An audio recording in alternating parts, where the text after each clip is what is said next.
తోస్తున్నారు, అమరేదే behave చేస్తారు కొంతమంది పోలీసులు. ఎందుకు మా కాన్స్టిట్యూన్సీ కాదు, మా చంద్రగిరి కాన్స్టిట్యూన్సీ. ఇంత దూరం వచ్చి అభిమానంతో వచ్చినాం.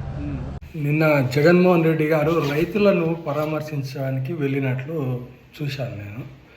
కానీ అది రైతులను పరామర్శించడానికి వెళ్తే కొంత లిమిటెడ్ ఏరియా రైతులు ఉన్న ఏరియాకు వెళ్ళి రైతులను పరామర్శించాలి. కానీ రైతులను పరామర్శించడానికి వెళ్తుంటే ఎక్కడెక్కడి నుంచో ఒక కార్యకర్త చెప్తున్నాడు, నేను వెంకటగిరి నుంచి వచ్చినా అని చెప్తున్నాడు. ఎక్కడ చిత్తూరు, ఎక్కడ రైతులు ఉన్నారు, ఎక్కడ ఈ కార్యకర్తలు వస్తున్నారు, ఎందుకు వస్తున్నారు? ఈ కార్యకర్తలకు ఏమన్నా పార్టీ మీటింగ్ కాదు ఏమన్నా? రైతులను పరామర్శించడానికి వెళ్తే కేవలం రైతుల దగ్గరికి వెళ్ళాలా, డైరెక్ట్గా రైతులను పరామర్శించాలా, వాళ్ళ కష్ట సుఖాలు తెలుసుకోవాలా, వాళ్ళకి ఏమైనా హెల్ప్ చేయాలా, రావాలా? దారి పొడుకున్నప్పుడు ఉన్న ఈ కార్యకర్తల గోలేంది? ఆ పోలీసు వాళ్ళ వీర విహంగం, పోలీసు వాళ్ళకు జనాలు ఎక్కువ కనిపిస్తే కోపాలు ఎక్కువ వస్తుంటాయి, వాళ్ళ మీద వాడు వస్తుంటే వీళ్ళు లాఠీ చార్జ్ చేస్తారు.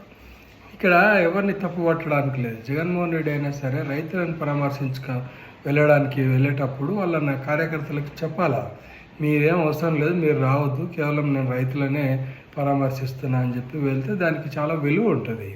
ఈ కార్యకర్తలు వస్తే ఏముంటుంది ఆడ? రాజకీయ సభ జరిగినట్టు ఉంటుంది తప్ప రైతులను పరామర్శించినట్టు ఉండదు అది. మరి మన రాజకీయ నాయకులు ఎప్పుడు నేర్చుకుంటారో నాకైతే అర్థం కాలేదు. ఆ కార్యకర్త క్లియర్గా చెప్తున్నాడు, నేను ఎక్కడి నుంచో వచ్చినా అని చెప్పి.